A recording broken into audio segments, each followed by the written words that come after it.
Bienvenidos a este live y esta entrevista con el expresidente Ernesto Samper Pizano. Es noticia varias veces en las últimas épocas, pero sobre todo hoy lo invitamos porque vimos la noticia de que ha decidido votar y acompañar a el candidato del Pacto Histórico, Iván Cepeda.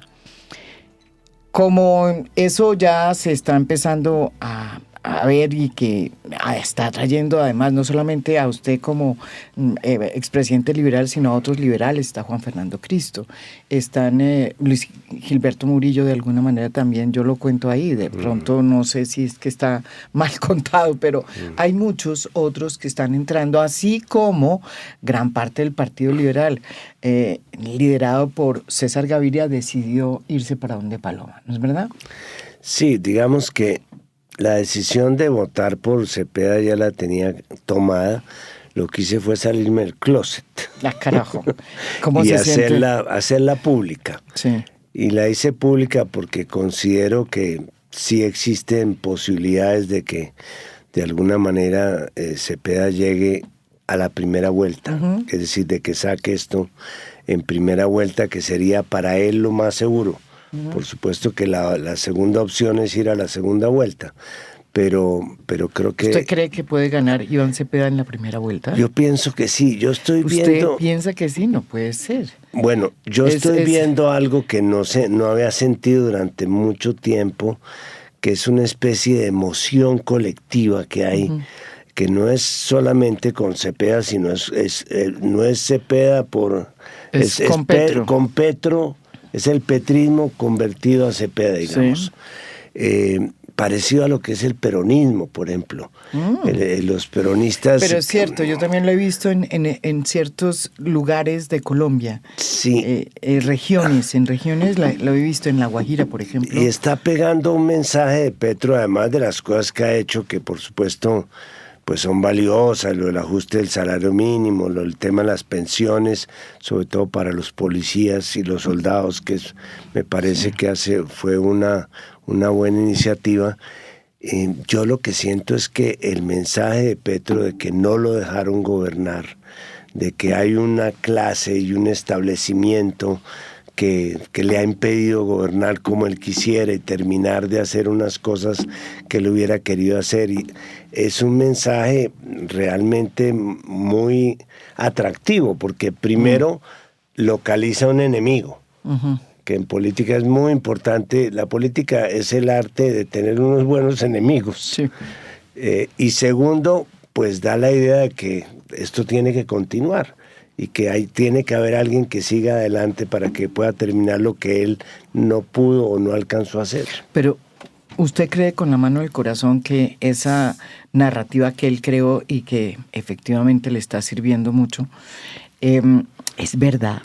Porque lo que uno ve es que hubiera podido hacer muchas cosas, pero el cambio de ministros, la salida de tantos generales, o sea, es que fueron realmente demasiados los nombres que pasaron por las carteras. Eso no habrá impedido, por ejemplo, que muchas otras reformas que hoy están en el congelador y que se están quedando ahí en el congelador, pues estén un poco enterradas. Esa es la revolución, María Jimena. Lo que él ha hecho es una revolución institucional, que es sorprendente porque la gente, por ejemplo, no se da cuenta de que todo lo que decían hace 3 años de que él iba a cambiar la Constitución, que se iba a volver como Chávez, que se iba a reelegir, que iba a expropiar, nada de eso sucedió, ni siquiera lo de la Constituyente, que asomó pues como una especie de coco ahí. Entonces yo creo que la gente... Petro deja algo importante para el país, y es que asomó una gente que nunca había tenido la oportunidad de llegar al poder, se asomó al poder. Es que aquí, si seguía o si sigue, pues si llegara a ganar Paloma, estaríamos los mismos nombres alrededor de los cuales ha funcionado este país los últimos 20 años, serían los que estarían opcionados para llegar al gabinete, para repetir ministerios, para todo eso. Petro trajo una gente distinta. algunos salieron buenos, otros salieron malos. Sí. No todos salieron buenos, ni todos tienen los méritos. Exacto, y hay unos con los cuales podría inclusive echar mano Cepeda si gana para seguir adelante. Yo creo que él vino, hizo su revolución que todavía están dando, y eso me parece que es uno de los aportes que queda. Pero yo le quiero preguntar a usted esta inquietud que tengo cuando usted dice que esto es una revolución y que más o menos esa narrativa de que él no pudo hacer es cierta porque a esta clase dirigente, este establecimiento, no le gustan los cambios. Usted fue presidente, le tocó un momento muy difícil por este escándalo del 8.000, usted le tocó defenderse, pero a usted lo defendió los ricos de Colombia, hasta donde yo me acuerdo. Los cacaos que llamábamos en esa época. Petro, ¿sí? Digamos que es, para el establecimiento, es una oveja negra. Y yo digo que ellos también están, ¿en dónde? En este... No, yo era una oveja gris. Porque yo venía del establecimiento, sí, me había criado en el establecimiento, ha sido concejal, miembro del Partido Liberal, había coordinado la campaña de López. En teoría yo no debía ser una amenaza para el establecimiento. Sí. Inmediatamente me declararon como una amenaza, pues no todo el establecimiento, sino a ustedes, algunos periodistas. Me está diciendo que nosotros estuvimos... Montaron el 8.000 sin saber que quien había manejado todo lo que llevó al 8.000 había sido mi propio gerente de campaña, que lo llevé a la campaña porque era el establecimiento y porque yo necesitaba congraciarme con el establecimiento. Pero me parece que lo de Petro es totalmente distinto. Pero a usted lo apoyaron los cacaos. Y yo creo que en este caso, digamos, si uno habla, por ejemplo, Gabriel Gilinski, es una persona que ha ganado mucha plata con Gustavo Petro. Sí. El propio, no sé, Sarmiento Angulo, también ha ganado plata con este. No, con este yo gobierno, lo que hice fue saltarme en los gremios. Así usted se fue. Los gremios... entonces, como ahora, pues han adoptado unas posiciones políticas que yo creo que terminan reemplazando a los partidos. Por ejemplo, Duque jamás invitó a Petro a Palacio, ni a la oposición a Palacio. Él decía, voy a hacer un gran diálogo nacional, y primero llegaba la ANDI y después llegaba el de la conferencia episcopal. Ese era el diálogo nacional. Sí. Yo creo que Petro lo que ha tenido la posibilidad es de establecer una línea directa con unos sectores sociales, conecta directamente y conecta muy bien. Y obviamente yo creo que una buena parte del país, que son los que vemos las películas de Daú García, las de... ¿Le gustan? Sí, yo no me las pierdo, porque creo que ahí está la identidad colombiana. El paseo de olla, la ida al río, cuando el primer viaje a San Andrés. Petro, de alguna manera, ¿es eso? aparece disfrazado de Almirante Padilla en una película. Y a nosotros, aquí en Bogotá, nos parece rarísimo, qué cosa tan estrafalaria. Pero a la gente le gusta ver al presidente desempeñando un papel, diciendo cosas distintas, que aparezca como un mortal teniendo novias. Es decir, yo creo que eso es una revolución, que es cambiar la mentalidad de la gente que estaba acostumbrada a un presidente que hacía lo que decían los gremios, que tenía unas determinadas pautas de conducta. Y yo creo que eso ha sido lo que le ha permitido a Petro mantenerse. Es que hoy nadie me hacía caso a mí los últimos 6 meses de gobierno. Es decir, yo sentía como si ya se me hubiera acabado el gobierno. ¿Por qué? Pues porque nadie me pedía declaraciones, pero yo creo que es una buena época para amarrar cabos y para terminar situaciones. Petro no, Petro sigue manejando la agenda política del país con su Twitter, faltándole días para terminar. Y eso es meritorio porque es un cambio. Todos queríamos que abandonara los trinos. No, él encontró que la manera de gobernar era a través de los trinos. Eso es correcto. Usted, digamos, decidió apoyar a Iván Cepeda, que es el candidato de Gustavo Petro, del Pacto Histórico. ¿Por qué no apoyó, por ejemplo, como César Gaviria, a Paloma Valencia? Para mí la decisión fue fácil porque primero tuve en consideración, y no vamos a entrar en profundidad si no se nos duermen los que están viendo este programa, pero por ejemplo, el tema de la paz. Cepeda es un tipo que le ha dedicado a la paz sus mayores esfuerzos. Yo lo vi actuando en lo de la paz de La Habana, después ayudó en lo del ELN. Es un tipo que cree que la paz además es algo irreversible. No es que ya volvamos a la situación de Uribe de hace 25 años, que es paz o guerra. En eso está equivocada la derecha. Yo creo que el país ya se metió con la paz. Y no porque se hayan firmado o no los acuerdos de la paz total, sino yo creo que hay un hecho que ya es absolutamente imposible de superar en el sentido de derogarlo, que son 10 millones de víctimas. El sistema de justicia restaurativa, la gente, las víctimas están esperando la verdad, la reparación, el reconocimiento. Es decir, ya ha pasado, el Papa decía que la paz no era un punto de llegada, sino un proceso. Y creo que ese proceso ya ha avanzado mucho y creo que la persona que le puede poner orden a ese proceso puede ser Cepeda. Segundo, el tema social. A mí me parece que ahí juega mucho el modelo de desarrollo. Gaviria no es liberal, Gaviria es un neoliberal. Y Santos es neoliberal. ¿Y usted? Y si se van a encontrar, yo soy partidario de un modelo solidario. Sí. Siempre, usted siempre lo fue. Sí. Siempre he combatido pues la idea de que tiene que ser el mercado y que hay que desmontar el Estado. Yo creo que esa frase de López Pumarejo del Estado Social de Derecho, hoy día es el derecho social al Estado, no son las privatizaciones. Entonces creo que en eso también está funcionando algo. A mí me encuentro identidad, digamos, con Gaviria y con Santos como expresidente en ciertos temas. Como por ejemplo. Temas políticos, las libertades, las garantías, defendemos el derecho del aborto, es decir, tenemos unos temas en los cuales nos encontramos como liberales inclusive y los compartimos, pero en el tema de política económica y de prioridades entre lo social y lo económico, sí, yo creo que tenemos unas distancias siderales que no las tengo con Petro hoy día y no las tengo con Pero con por Cepeda. ejemplo, usted que es economista, ¿usted está de acuerdo con el manejo que ha hecho macroeconómico Gustavo Petro? Comenzó pues siendo muy disciplinado, ¿no? Pagando el fondo del FEPEC, que no había pagado el propio Iván Duque, que tanto...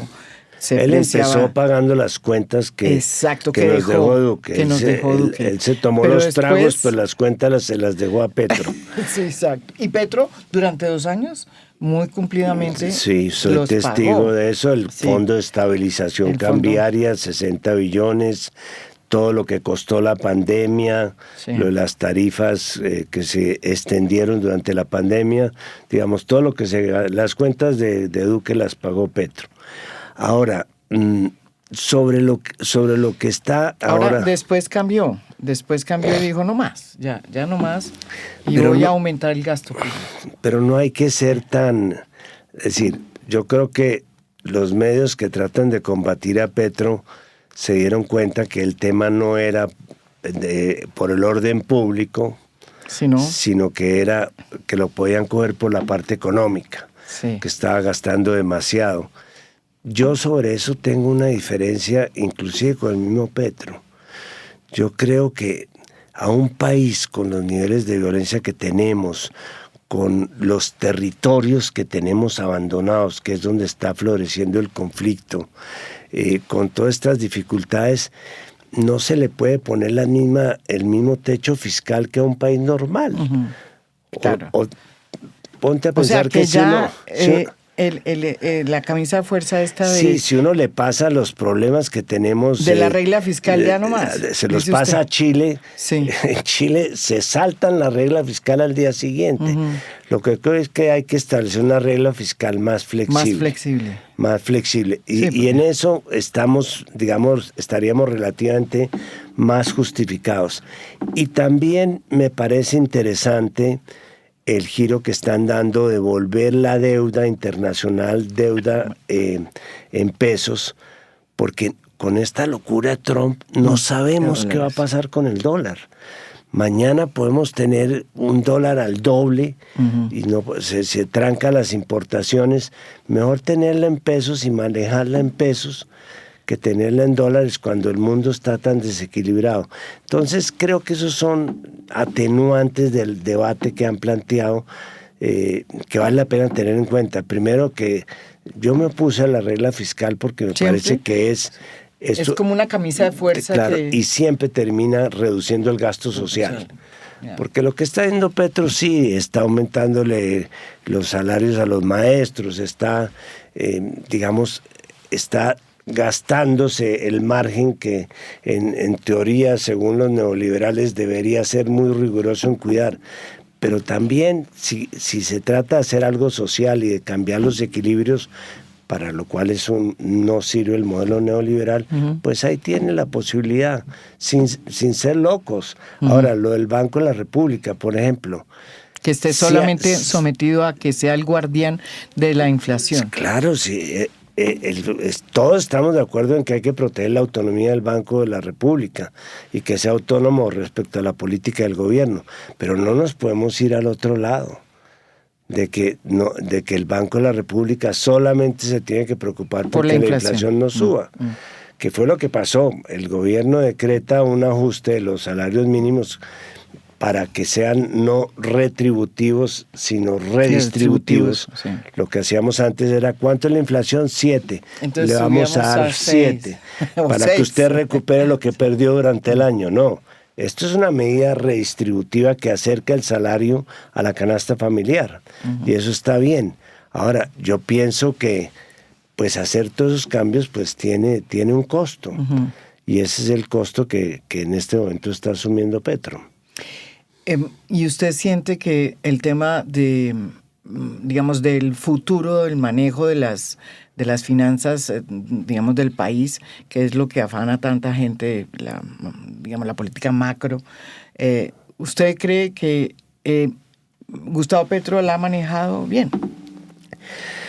Es economista y eso es un descanso, María Jimena. Yo no le cuento a usted las dificultades que tiene uno, por ejemplo, en la Comisión Asesora de Relaciones Exteriores, para explicarle a personas que no eran abogados y no tenían ni idea de economía cuáles eran los problemas que podíamos tener en la Corte de la Haya si desconocíamos el fallo, o cuáles eran las dificultades que teníamos al aceptar el Tratado de Libre Comercio con los Estados Unidos, que acabamos con el Pacto Andino, porque Perú y Colombia se fueron de sapos, firmaron el tratado y acabaron con la comunidad andina. Sí. Pero yo sí creo que Petro tiene unas nociones económicas básicas que son las que ha venido manejando. Sí. Y él quiere dejar una huella social. Uno se pregunta, bueno, esta es la primera vez que hay la posibilidad de que un gobierno que es de izquierda pues pueda elegir otro candidato, ¿sí?, para seguir continuando el proyecto de izquierda. Es la primera vez y eso tiene aterrados a muchísimos empresarios, a la clase dirigente política, económica, porque dice, uy, no, estos se nos montaron y va a ser la debacle. Al establecimiento. Sí, el establecimiento está muy nervioso. Por cuenta de esa posibilidad que pues todavía no sabemos si va a ser real. Yo lo miro desde otro punto de vista. Yo creo que por primera vez en muchos años, e incluye los años que me correspondieron a mí, el país sabe que tiene una alternativa en las elecciones. O sea que cuando toman la decisión de irse por un lado, sí, es distinto al otro lado, ¿me explico? Y eso me parece, las cifras están indicando unos niveles de participación muy altos, anticipada del 70%, del 75%. La gente está muy metida en la gente está muy metida. Ahora, si eso es el resultado de la polarización de las redes, eso no es bueno. Yo soy un defensor de las redes. Las redes permitieron una democratización de la información que este país necesitaba. Antes, si no le publicaban a uno la noticia en El Tiempo o no le sacaban un minuto en Caracol, entonces uno estaba no muerto. Existía, sí. Aquí me parece Cambió. que las redes han fortalecido el debate político, dialéctico, la gente puede opinar y defenderse. La parte mala de las redes es si sirven de mecanismo de polarización, como lamentablemente están comenzando a servir en todas partes del mundo, en el Brexit, por ejemplo, Sí. En el plebiscito por la paz acá, se está polarizando. Y yo creo que estas elecciones lamentablemente van a estar polarizadas, pero hay alternativas. La gente puede escoger ya dos modelos de desarrollo, si seguimos o no con la búsqueda de la paz o no seguimos. Es decir, creo por primera vez, sobre todo la gente joven, dice, Sí. no, aquí sí hay por Sí. dónde escoger. Hablemos un poco de lo que está pasando con la derecha, porque yo creo que en la derecha se está gestando una nueva derecha y un nuevo jefe, si es que Abelardo Espriella, como dicen las encuestas, de pronto termina siendo el que va a enfrentar Iván Cepeda para la segunda vuelta. Eso viene siendo realidad desde hace 4 años, porque hace 4 años surgió un candidato por fuera del Centro Democrático que casi gana las elecciones y que le tocó prácticamente al Centro Democrático apoyar en las primeras, en las segundas de cambio, digámoslo así. Eso se entiende. A Abelardo Espriella. Mire, eso se entiende. Antes a la gente de izquierda era la endogámica, la que se comía entre sí. Sí. Los debates de la izquierda decían la izquierda nunca va a poder llegar porque Caníbal, se canibaliza, sí. Se comen los unos a los otros. Cierto. Hoy día tenemos una izquierda unida, Sí, a la cual se le están sumando unos sectores sociales nuevos, unos sectores, digamos, que venimos de los partidos tradicionales y que estamos jugando el juego acá, y una derecha que está viviendo una confrontación que no es solamente en Colombia. En todas partes de América Latina están comenzando a aparecer dos derechas. Una derecha conservadora, que aquí sería el caso de Paloma, de tradicional, conservadora de derecha, y una derecha muy agresiva, que es la derecha que podría ser Vox en España o el mismo Trump en los Estados Unidos. O Casta en Chile. O Casta en Chile, es decir, o Bolsonaro. Como que es neofascista, que es una derecha. Pero lo curioso, lo que nos lleva a su pregunta, es que esa derecha agresiva no se está comiendo a la izquierda, no. Se está comiendo a la derecha tradicional. A la derecha tradicional. En México se comió el PAN y se quedó en una cosa que se llama el yunque, que es una especie de derecha radical. Lo mismo. En Chile. En Brasil, que está a punto de unas elecciones. El partido de Cardoso se lo está comiendo Bolsonaro, o ya lo comió, y ahora puede ganar las elecciones. Y puede llegar a ganar. Espero que no. Esperamos porque que uno no. siempre en esto obra con el deseo y la bendición del Dios de la izquierda.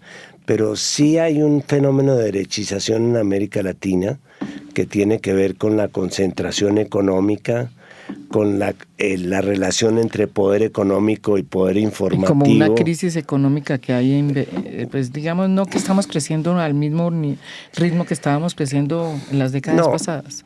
Es mucho más profundo porque los gremios y esos grupos económicos están llenando los espacios que antes deberían estar representando los partidos.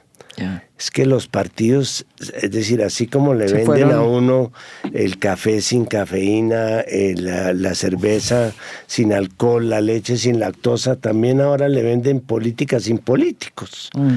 Entonces, entre más distante esté el señor de la Espriella, de la clase política, pues tiene más posibilidades.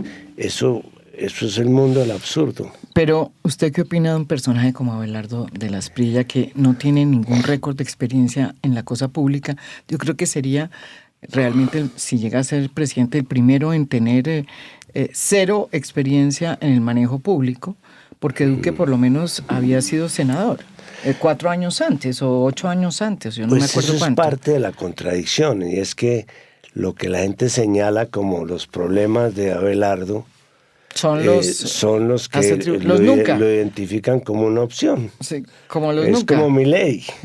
Milei no lo apoyó ningún político. Sí. Yo estuve en el día de las elecciones y lo que llegaban a la sede de Milei eran los influencers, que son los nuevos políticos de las redes. Sí. Sí. Entonces yo creo que eso que le dicen que es que el tipo no tiene ni idea de política, opera que a favor de él. Un abogado defensor de los peores. Todo eso va a ser favorable en el contexto de decir que no se parece en nada a los demás. Pero ¿usted cree que con todo lo que pasó, usted habla de Milei, pero mire lo que le está pasando a Milei? Está en una crisis económica, la cosa más complicada, empieza a haber ya protestas en Brasil, en Argentina, en Buenos Aires. Está pasando lo mismo en Bolivia con el gobierno de paz.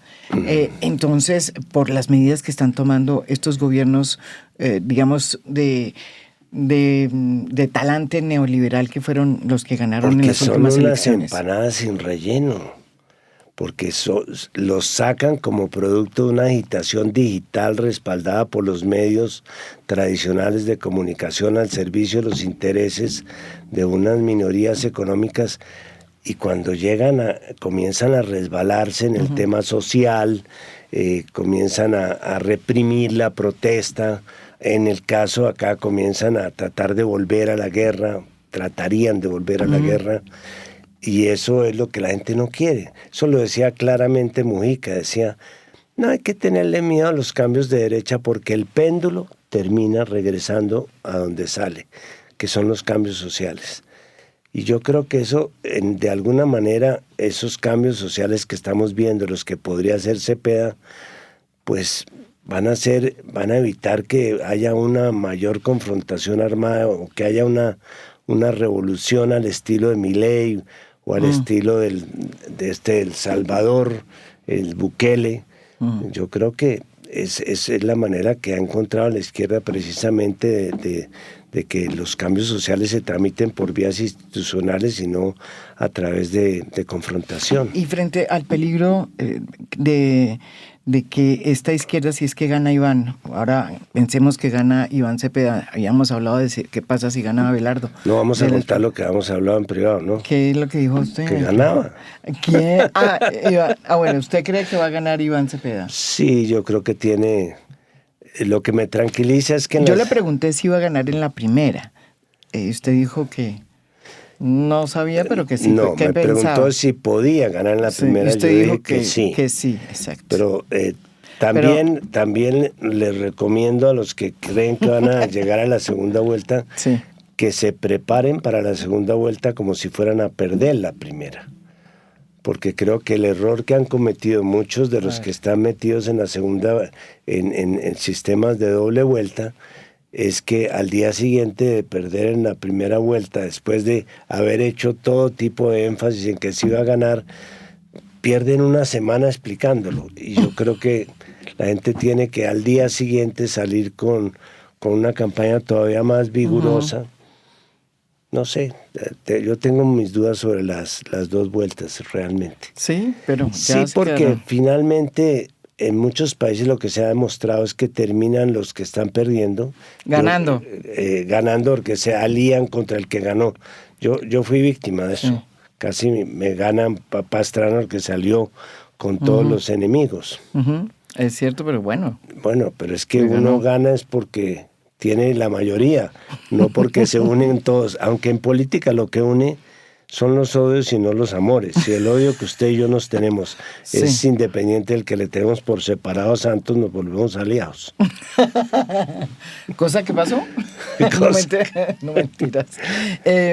Es su percepción sobre lo que puede ser un candidato entonces como Iván Cepeda, que es muy distinto, ¿no es verdad?, a Gustavo Petro. Esto es una paradoja porque todo el mundo pregunta, bueno, ¿y cómo es Iván Cepeda? Iván Cepeda estuvo acá y es difícil cuando uno pues de alguna manera lo conoce ya personalmente explicar cómo es Iván Cepeda el candidato. Él es un antipetro en la forma, porque él es puntual.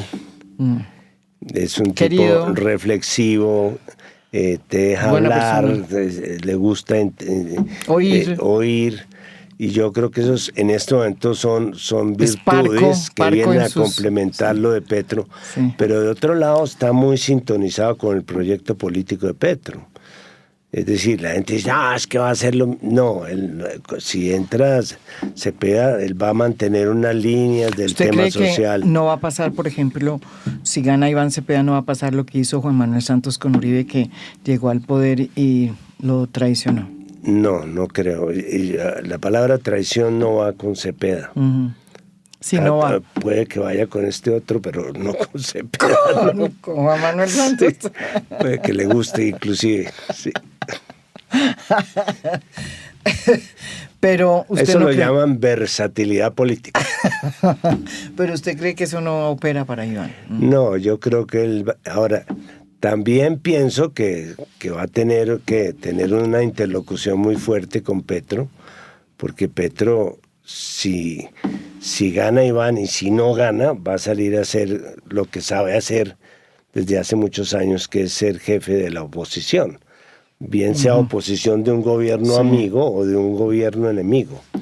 Así es que creo que va a medir ahí su capacidad de interlocución y de pacificación, Iván, pero creo que le va a dar un vuelco al tema de la paz. Yo creo que lo de la paz también hemos sido un poco injustos. Porque en la paz total, en dice la usted. Paz total. Pero la paz total ha sido una estrategia que, pues, digamos, todos los gobiernos tienen una, y sobre todo ha tenido una política, pues, de paz. Pero la verdad es que en términos prácticos ha tenido muy pocos éxitos. Sí, no. Es decir, si usted tiene su casa y llega a la casa y encuentra que hay 5 incendios, que saca con apagar el de la sala. Necesita apagar todos. Que eso fue un poco lo que planteó desde el comienzo Petro. Sí. Me parece que no estuvo bien la gente que puso para representarlo en la alto comisionado de la paz. ¿No le parece que estuvo acertada? No, todos pensábamos que tratándose de un grupo de izquierda, pues iba a manejar mucho más fácilmente la paz, pero no fue así. Porque de alguna manera afloraron viejos conflictos que había entre ellos mismos y los grupos que estaban tratando de pacificar. Sí. Pero creo que hay unos elementos que quedan positivos. Registro 2 solamente. El primero, el territorio. Sí, la territorialidad. La territorialización de la paz. Ya hacia adelante, si no incorporamos en los acuerdos que se hagan las transformaciones territoriales, no vamos a avanzar nada, porque el conflicto está en 16 territorios en los cuales hay 10 millones de personas, y ellos lo que necesitan de alguna manera es que atiendan sus transformaciones, que el problema de tierra, la reserva campesina, los hospitales, los sistemas de... todo. Cada territorio tiene unas características distintas y eso lo hemos aprendido ahora con este proceso de paz. Yo no digo que lleguemos solamente hasta hacer diálogos regionales, pero de golpe se podría hacer unos acuerdos nacionales sobre los temas de lo que llamaríamos la carpintería militar, la desmovilización, el desarme, todo lo que tiene que ver... Eso ni se tocó en la paz total. No se tocó. Eso fue un error. Pero tiene que complementarlo con transformaciones territoriales. Transformaciones territoriales sí se tocó, pero el tema de las armas, de cómo se iban a dejar, de si se iban a dejar o no, eso no se tocó porque base de la paz total es no hablar de eso. Claro, pero, eso me parece pero un se error. Están tratando de dejar zonas de concentración, por lo menos en algunos aspectos. En el Clan del Golfo. Ahora, error no haber metido a los paramilitares en la JEP desde el principio. Yo los hubiera metido en el Acuerdo de Paz de La Habana. Porque esto es como una mesa de 3 patas a la cual trata uno de que funcione sobre 2. Entonces, yo creo que muchos paramilitares en este momento buscaron cómo entrar a la JEP, porque claro, es una justicia distinta. A mí lo que más me preocupa en las propuestas que están haciendo los candidatos de derecha es que los dos quieren acabar con la JEP. Yo entiendo que con eso le den gusto a Uribe, pero la JEP es un factor fundamental en la política de paz porque es pasar de una justicia punitiva que es una justicia de más penas, más militares, más represión, a una justicia restaurativa. Sí.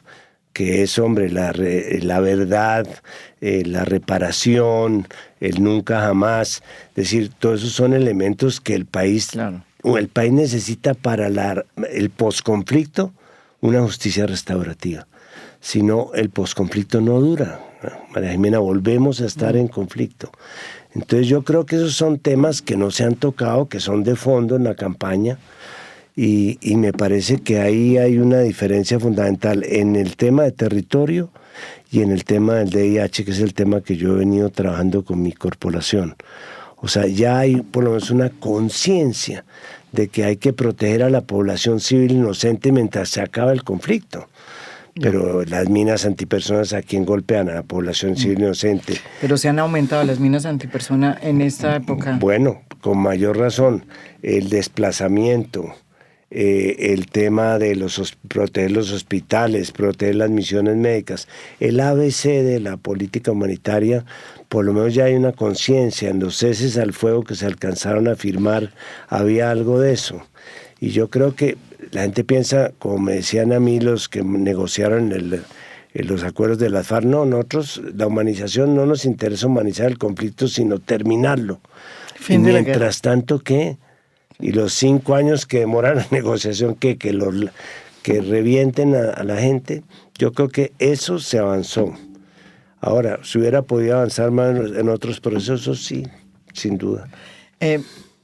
Usted es una persona que es uno de los expresidentes que, además de venir del establecimiento, pues ha manejado desde que yo lo conozco como que la línea realmente socialdemócrata dentro del Partido Liberal, y fue, antes de Gustavo Petro, el primer presidente socialdemócrata dentro del Partido Liberal de esa línea que llegó al poder.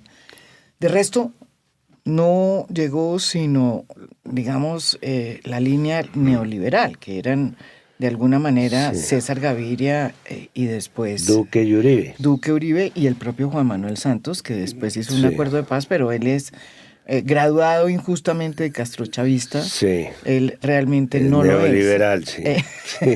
No, y a mucho nos dice él, yo creo. No, y como le digo, mis diferencias con Uribe, con Santos y con Duque son diferencias de fondo en el tema del modelo. Yo creo que es un modelo equivocado. Es más, yo me retiré del Ministerio de Desarrollo con Gaviria, aunque le agradecí mucho que me hubiera llevado al ministerio y todo eso, pero había un entendido de que la apertura económica que se iba a ser una apertura gradual, selectiva y concertada. Hicieron una apertura a la brava, sin concertar e inmediata. Entonces yo creo que ahí se vio la necesidad de que el país hiciera unas reformas sociales que de alguna manera equilibraran lo que estaba sucediendo con dejarle al mercado todo. Todavía no hemos recuperado eso, María Jimena. Todavía el tema, en eso Petro ha avanzado mucho, en el tema de tierras. Creo que esa ministra es una de las, las estrellas. Es que no la ha quitado, entonces es muy buena. Es una ministra estrella. Sí, sabe mucho del tema. Y abona un poco lo que le decía, que hay una gente que ha llegado, que puede volver o quedarse inclusive. Es muy buena. Entonces, creo que está haciendo su tarea bien. Entonces, me parece que hay que volver al tema. Pero usted que también se vive dentro, digamos, de este mundo empresarial y los cacaos que todavía existen, o sea, y usted les habla, ¿qué encuentra usted con ellos? Porque uno les siente la aprensión, el temor a que en este país vuelva otra vez a haber un candidato que se vuelva presidente de izquierda. Yo vuelvo a mi tema, Usted es amigo de todos ellos. A mis antecesores, sobre todo, digamos, a los candidatos como Petro, los acusaban de castrochavismo, al mismo Horacio Serpa lo acusaban de castrochavista. Aquí la gente pensaba que esto iba a cambiar y que de aquí se iba a reelegir Petro cambiando la Constitución. Petro no ha tocado la Constitución. Y yo creo que sí se necesita una constituyente. Parece que fuera hoy un pecado decir eso, pero todos hemos hablado de que se necesita una constituyente para distintas cosas en ¿Sabe los quién últimos más ha 30. hablado de una constituyente? Un señor que se llama Álvaro Uribe, cuando fue presidente Claro. de la República. En varias oportunidades dijo que había que hacer una constituyente para reformar las Cortes. Y empezó diciéndolo Alfonso López Miquelsen. Hace muchísimos años él planteó una constituyente para dos temas que de golpe hoy día todavía están vigentes. Sí. El reordenamiento territorial. Sí. ¿Cómo saca uno una reforma territorial uno en el Congreso? ¿Qué parlamentario va a votar una reforma que le recorta su departamento en tantos miles de kilómetros? Lo linchan. Y lo segundo, con todo respeto, la despolitización de la justicia. Me parece, vuelvan a la fórmula de la cooptación o lo que quieran. Que era mejor. Pero esta fórmula después de los magistrados que uno admiraba en la universidad porque producían las mejores sentencias, recibiendo 40 o 50 candidatos para la fiscalía o para que tienen que ternar una parte de la Contraloría, en fin, yo creo que por lo menos son dos temas que creo que serían para considerarlos. O sea que a usted no, le parece que, de todas formas, ese es un tema que se metió en la agenda y que Petro lo está metiendo en la agenda. De hecho, hoy en la entrevista con Caracol, Radio volvió y la metió. Claro, como pero un argumento para decir, es que como no quisieron hacer las cosas por las buenas en el Congreso, no me dejaron gobernar, pues aquí vamos con la constituyente. Bueno, es que esa es otra de las estrategias de políticas de Petro que ha funcionado. Y es que, la verdad, él sí le vendió a la gente la idea de que le habían trancado sus sí. propuestas de cambio. La gente lo que está es motivada de que la cosa siga. Sí, es en la gente que va a votar por él dice es que no lo dejaron. Pero ahora, él Los fue jóvenes. respetuoso y yo vi de cerca ese proceso, abandonando la idea de hacer una constituyente por decreto, que era Sí. lo que hubiera sido Horrible. terrible. es que esas partes- Eso hubiera sido sí. un golpe. Pero él aceptó algo que entendieron los congresistas después de 1991, ¿Qué es qué? cuando cerraron el Congreso, y es que cualquier reforma constitucional, cualquiera que se haga hoy día, por plebiscito, por referendo, por el Congreso, tiene que pasar por el Congreso. Claro, En el sí. caso de la constituyente, el Sí, Congreso exacto, tiene y no que va a aprobar pasar. una ley convocando a la constituyente. Otra de las discusiones que hay es que Gustavo Petro acabó con la constitucionalidad en términos de que el orden constitucional está todo patas arriba, que entonces está bajo asedio la independencia del banco, la independencia de los poderes también. Germán Vargas, que en paz descanse, una persona que no hemos hablado de él, pues en sus últimas columnas decía que Petro se iba a tomar las Cortes, cuando realmente lo que uno ve y mira es que las Cortes las Se tenía... tomaron a Petro. No, las tenía Germán Vargas. Sí, es verdad. O sea, No. entonces, ¿usted qué le dice a esas personas que dicen, es que esto está funcionando mal, esto se lo tomó Petro, las Cortes se volvieron de izquierda, el Congreso está ahí lleno con partido comunista, o no comunista, pues un partido de izquierda que crece? María Jimena, yo le digo lo que me dijo un periodista del New York Times, que no sé si se acuerda, se llamaba Warren Hawk, Sí. que vino a cubrir el tema de la embajada dominicana cuando Pero eso secuestraron a la gente. Hace Sí, yo no siglos. lo conocí, pero Él sé vino quién y es. pensó que tenía la crónica de su momento y que Sí, el sí. nuncio lo iban a colgar y que había un romance entre el embajador de Estados Unidos y la Chiqui. Oh, y él tenía eso sí no apuntado sabíamos. todo eso como la gran crónica. Y un día salió un bus escolar y dijo, ¿y ese bus? No, ahí van los guerrilleros que anoche Sí, negociaron. con una Sí, negociación y están con Turbay, van sí. para La Habana. Sí, Y él acuñó una frase que a mí me parece que nos define muy bien. Dice, en Colombia todo es serio, pero nada es grave. Entonces nosotros en esta época de elecciones decimos, está muy grave esto, pero ¿cuántos no quieren regresar a Colombia los que se van estando en la situación muy grave? Bueno, sí, eso es la otra, ¿no? ¿Cuántos años hemos tenido de golpe militar? Las dictaduras, ¿por qué no han cuajado aquí. Tenemos una institucionalidad muy fuerte.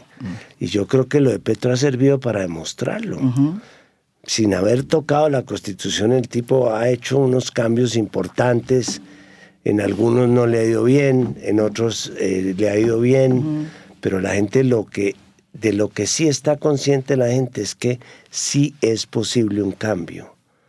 Y lo va a refrendar con una votación masiva en las próximas elecciones. En general va a votar mucha gente, pero porque tienen unos una opción y tienen otros otra. Bueno, y entonces, ya para ir cerrando, una de las preguntas que se hace mucha gente ahí en el centro, porque hay dos candidatos que son muy buenos, Claudia López por un lado, e incluso Roy Barreras, Claudia López, Roy Barreras y el propio Sergio Fajardo, que además eran como los favoritos, ¿no? Cuando empiezan las encuestas a salir, entonces están de favoritos.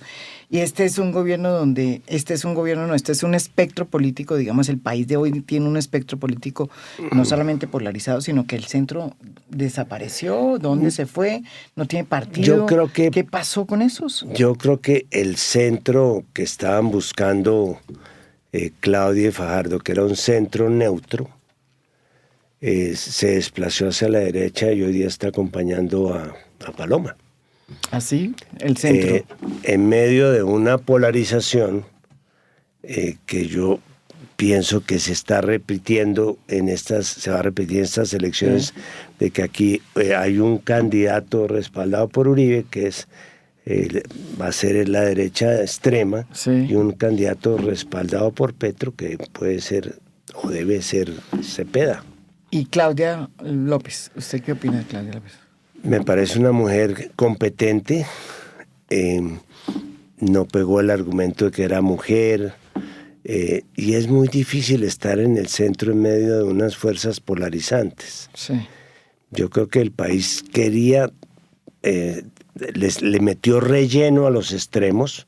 Antes eran dos nombres, el señor Rodolfo González, no lo conocía nadie hace 4 años. Sí. Y iba a ser presidente, pues. Nadie lo conocía, increíble. No fue presidente porque no quiso. Y se asustó. Se asustó y no quiso. Pero y era una opción, Increíble, era un salto del vacío. Claro. Pero la gente lo votó. Claro, entonces yo sí creo que a diferencia de hace 4 años, hoy día tenemos una polarización que no podemos negar. Ya. Pero tenemos opciones detrás de cada esa polarización. Hay unos contenidos que son los que está trabajando Petro con su gobierno y no sé cuál se quedará representando los otros contenidos. Pero una persona como un político que ha venido ya haciendo varias veces campaña, como Sergio Fajardo, ¿cuál fue el problema de Sergio Fajardo? Yo creo que le jugó a una posición de estar en el centro.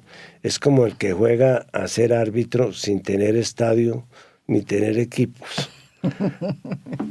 Es el que quiere ser árbitro en un partido que nadie lo ha invitado, que no tiene opciones definidas. No creo. Yo creo que aquí lo que hay que trabajar es, del lado, si gana Cepeda, hay que trabajar un frente amplio o un frente como el de Uruguay o como el de México, en el cual quepamos los que nos corrimos a la izquierda porque no estábamos de acuerdo con la posición de Gaviria, ni con la de Uribe, porque aquí se juntaron Gaviria y Uribe. El uno aporta el modelo neoliberal y el otro aporta la guerra. Sí, es increíble. Y los que queríamos otro modelo y queríamos la paz, nos corrimos a la izquierda. Es el momento de conformar ahora sí un verdadero partido socialdemócrata con esta división liberal y que se sume la izquierda tradicional, a ver si somos capaces, como pasó en Uruguay, que cuando se juntaron pudieron sacar de presidente a Mujica y de presidente a Tabaré y ahora a Orsi. Pero eso fue el resultado de una conjunción entre fuerzas políticas y fuerzas sociales. Lo que hizo Gaviria con el partido es imperdonable, porque sacó a todos los sectores sociales y se quedó con los parlamentarios a los cuales anda ofreciendo como fantasmas por todas partes, ¿no? Ese es el partido liberal. digamos que Gaviria se quedó con el frasco, Sí. y de este lado nos vinimos los del jarabe. Presidente, le agradezco mucho que esté aquí, que haya venido acá a hablarnos de Y me por qué se encanta metió. además tu podcast y lo sigo. Sí, este es uno de los expresidentes que más se ha metido en el tema digital, digámoslo así, ¿no es verdad? Totalmente. Usted tiene un podcast y todo. Soy un monstruo digital. Son monstruo digital, exactamente. No, tengo de todo. Exactamente. Yo le agradezco y además es un gran analista, cosa que me parece que es un aporte que es muy importante, sobre todo en estos momentos en que estamos tan cerca de las elecciones. Y a los dos nos une otra cosa, es ¿Qué es que cuál? somos muy coherentes. Ah, vea. No nos volteamos. No, bueno, sí, yo ya a estas alturas, ahí usted sí, no lo deja, ¿no? Y no me podía ir sin, es que vi el video de la minga. Usted estuvo ayer con una minga. Estuve en la Chiva. En la Chiva, que es la minga de Aida Quilcue. Sí, es la que es la fórmula vicepresidencial de Iván Cepeda. Claro, que es otra y bailó explicación. Y todo. Óigame, ¿ustedes lo están viendo? ¿Por qué no lo miramos?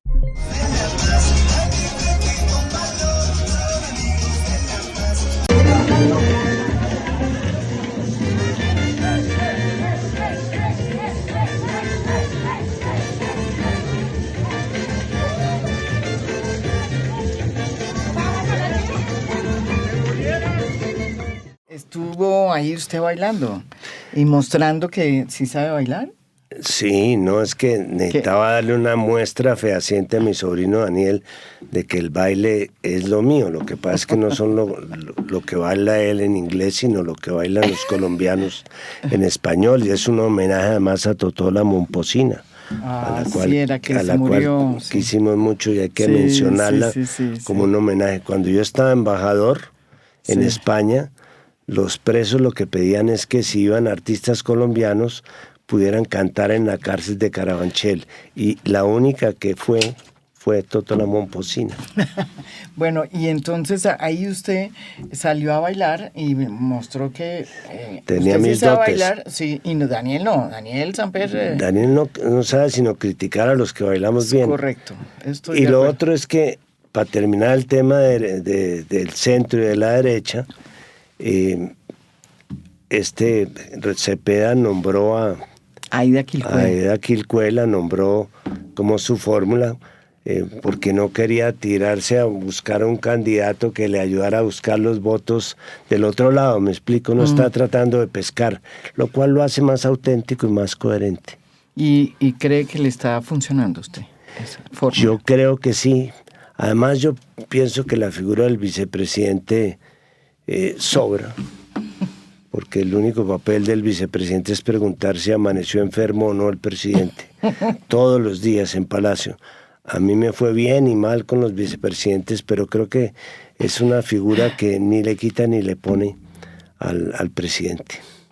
Muchas gracias. Con mucho gusto.